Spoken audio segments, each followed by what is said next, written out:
Praise the lord. ఈరోజు దేవుని వాక్యం పరిశుద్ధ గ్రంథం నుండి దావీదు కీర్తనలు 9వ అధ్యాయం 1వ వచనం. నా పూర్ణ హృదయంతో నేను యెహోవాను స్తుతించెదను, యెహోవా నీ అద్భుత కార్యములన్నిటినీ నేను వివరించెదను. Psalms chapter 9 verse 1. I'll praise you, O Lord, with all my heart. I'll shew forth all thy marvelous works. Glory to Christ. Amen.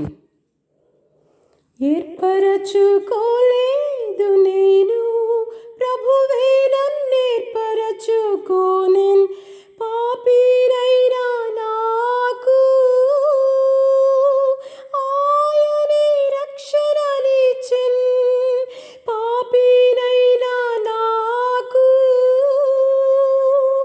ఆయనే రక్షణనిచ్చెన్, పరలోక రాజ్యములో భాగమునిచ్చెన్, పరలోక రాజ్యములో భాగమునిచ్చెన్.